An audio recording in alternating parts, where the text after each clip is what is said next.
Hi, this is Jaya. In this video, we shall see the summary of The Crucible by Arthur Miller. Come, let's go to the summary.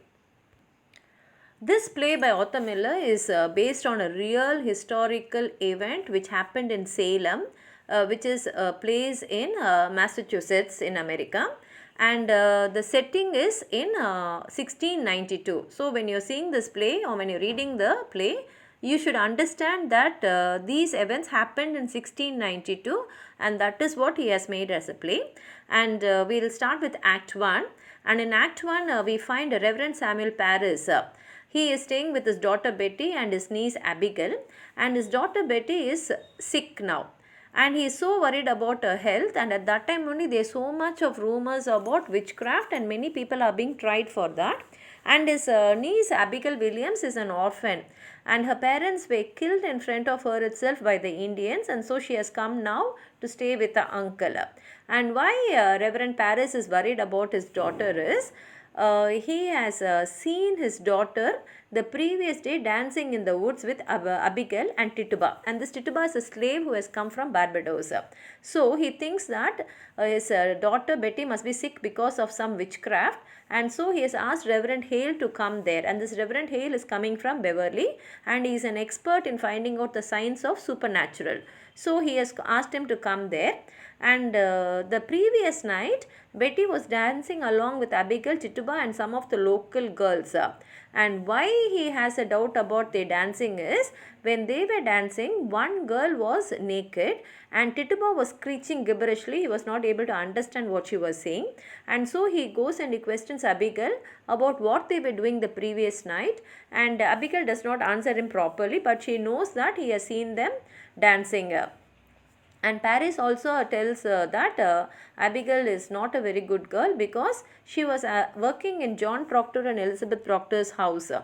But Elizabeth Proctor stopped her because Abigail had an affair with John Proctor, and that Elizabeth did not approve of it, and so she has stopped it.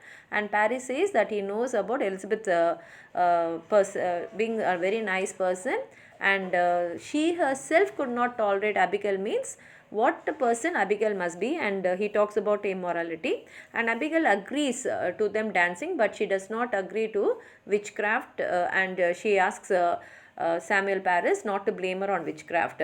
And while they are talking, what happens is Thomas and Anne Putnam, they come there, and Anne Putnam says that even her daughter Ruth is sick, and she says that she only sent Ruth to Tituba because before Ruth was born, she had 7 children, and all the 7 children died in the infancy. And since she came to know that Tituba could speak with the dead, she sent Ruth so that through Ruth, Tituba can speak with her 7 children who were dead and find out who murdered them. And now Ruth is also very sick. And as they are talking, and when they leave that place, Mercy Lewis, who is the servant of this Putnams, and Mary Warren, who is the servant of Proctor's, that is, earlier Abigail was the servant, now Mary Putnam is the servant in the Proctor's house. They also come there, and Abigail talks to them, and she also threatens them, saying that now Samuel Parris knows about that they were dancing in the woods, and Tituba conjured Ruth's sisters.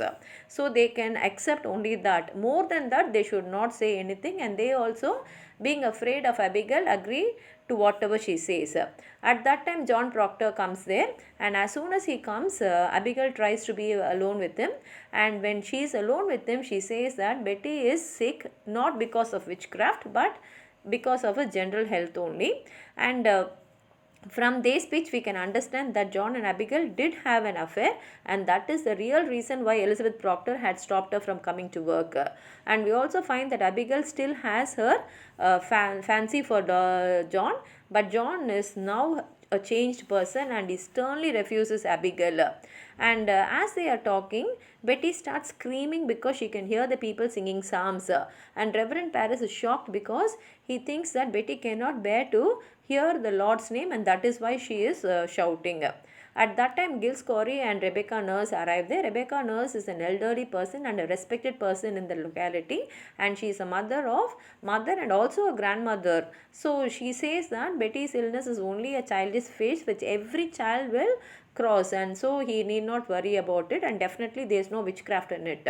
At that time Paris meets John Proctor, and he asks him why John Proctor is not coming regularly to the church nowadays. And John Proctor says that Paris is only always talking about damnation and about money, and he never mentions God. So what is the purpose for him to come to the church? And as they are talking, Reverend John Hale, he comes there, and he goes around the house looking out for supernatural signs. And at that time Paris tells him about the dancing and the conjuring. And while they are talking, Giles Corey tells to Hale that his wife is reading strange books, and what is disturbing him is that when she is reading those books, he is not able to continue his prayers in case he is doing his prayer. And here what happens is Hale says okay, he'll come to their house also and he will see.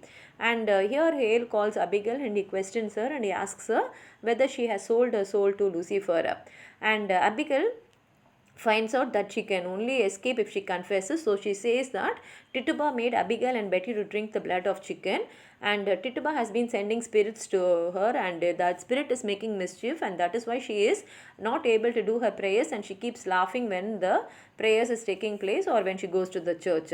And at that time Putnam hears this, and she says that Tituba must be hanged. And realizing that the only way to save herself is to admit to the charge, Tituba says that the devil came to her, and it promised her that it will help her to return to Barbados, which is a native place.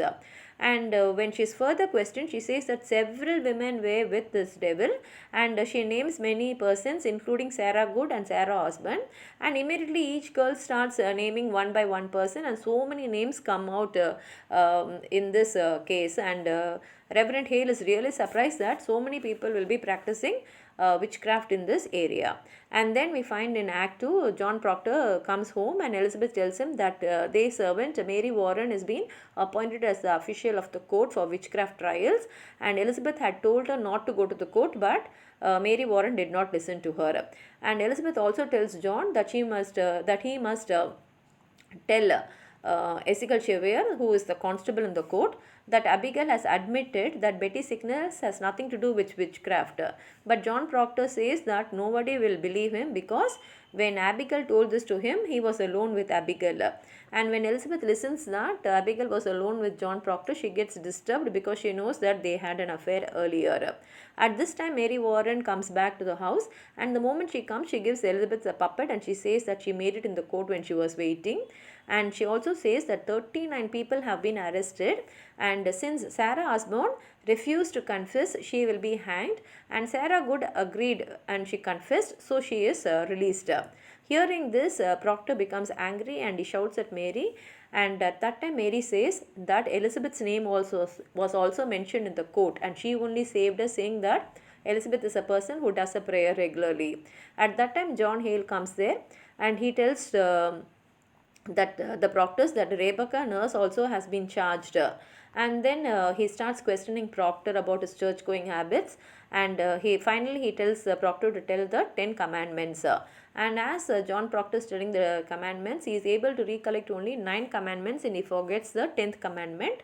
And Elizabeth reminds him that the 10th commandment is adultery. And we don't know whether it is John Proctor intentionally doesn't say adultery because he himself has committed that, or whether he has really forgotten the 10th commandment.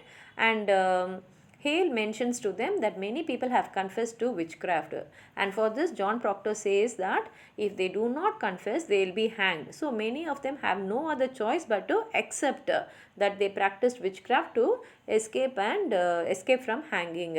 At that time Ezekiel Chevier, he comes there, and he says that he's come there to arrest Elizabeth because Abigail has charged Elizabeth, saying that Elizabeth is sending spirits on her, and that spirit is sticking a needle in her. And he asks Elizabeth whether she has any puppet in the house, and Elizabeth forgets that Mary Warren had given her a puppet only at that moment, which she has placed in front of everyone only there in that room, and she says that she has no puppet in the house.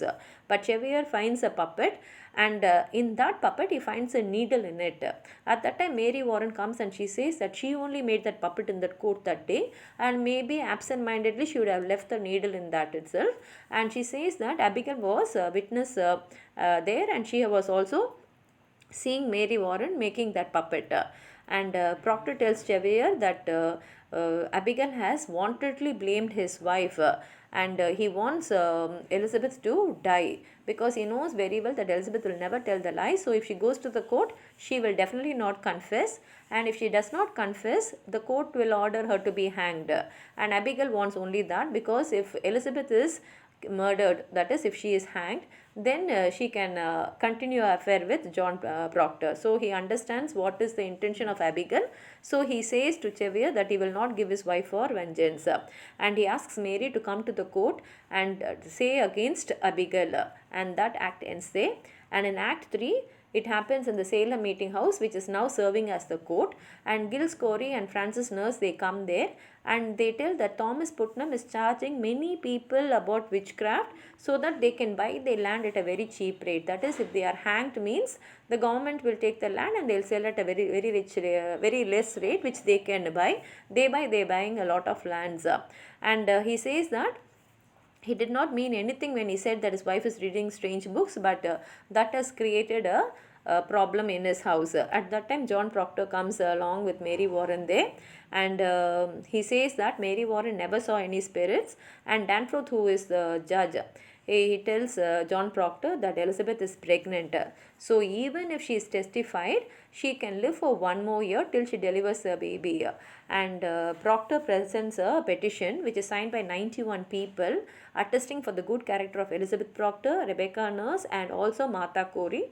And at that time, Putnams arrive. Martha Corey is a wife of Giles. And when the Putnams come, Giles tells the judge Danforth that the Putnams have prompted their daughter to accuse George Jacob of practicing witchcraft, and this they have done so that they can buy his land. And when the judge asks who gave him this information, Giles refuses to name the person who told him, so he is arrested for contempt of court. And Abigail comes along with other girls to the court, and as soon as she comes there, she pretends that a sharp wind is threatening her, and she starts shouting.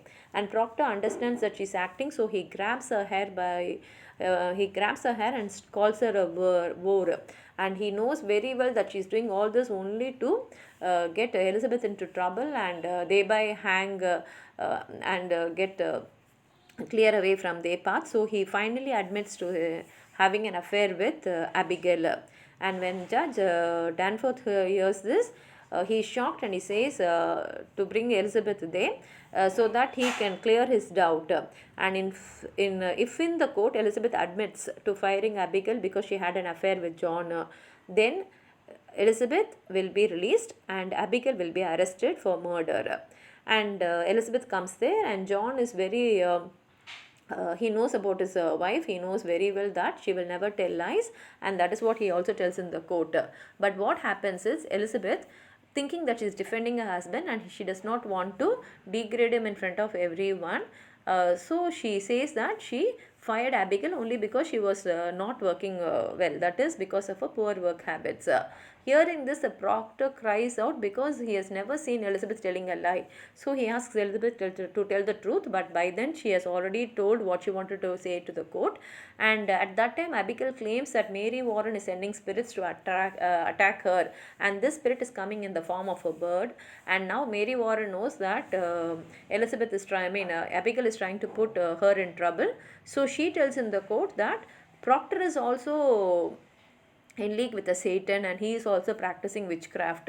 Hearing this, John Proctor cries that God is dead and that a fire is burning in the hell, and he says that court is pulling heaven down and raising up a war because Abigail is the reason for all this happenings.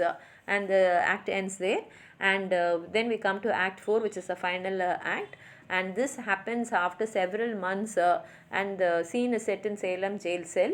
And Hale comes there, and he begs Rebecca Nurse to admit to witchcraft, and Rebecca Nurse refuses to accept because she knows that she never practices witchcraft. At that time, Paris comes there, and he tells to Judge Danforth that Abigail and Mary Lewis had vanished, that is they have run away and they have taken all his money with them and they have gone and now they are vanished. At that time Danforth calls for Elizabeth Proctor and Hales tells her that he does not want John Proctor to die because in case if he is hanged, Hale will feel responsible for his murder. So Elizabeth agrees to speak with Proctor and that John Proctor is brought there, and since he has been in the jail for a long time, he is with a beard and he looks very filthy, and Proctor and Elizabeth discuss about their children, and Elizabeth tells him that Gil Scorey was stoned to death, and hearing this John feels very sad for him. And Elizabeth also says that she can understand why John Proctor had an affair with Abigail, and she says that only a cold wife will prompt her husband to go into lechery. And understanding that Elizabeth has forgiven him, John Proctor is very happy, and now he wants to live a very happy and peaceful life with her. So he says that he has decided to confess so that he can save himself from being hanged. But Judge Danforth demands a written confession from him. Now, if John Proctor gives a written confession, this confession will be stuck in the church, and whoever visits the church will be seeing that, and his good name and the respect of his children will be spoilt. So, Proctor's thinking about that. Now he says that he will not give a written confession. Hearing this, Danforth gets very angry and he orders John Proctor to be hanged. Hale comes and he begs Elizabeth to plead with Proctor to sign the confession, but Elizabeth says that Proctor is now a good person and he has always been a good person and nobody should take away that good name from him. And saying this, she leaves the stage and the play ends here. It's a very beautiful play, and it's the play which is based on the real happenings which happened in Salem in Massachusetts. If you have anything more to add on to this video, whatever I've said, please write it in the comment box. It will be useful to others. Like the video, share it with your friends, and if you have not subscribed my channel, please subscribe. And while subscribing, don't forget to press the bell button. Only then you will get the notification of all my videos. Thank you.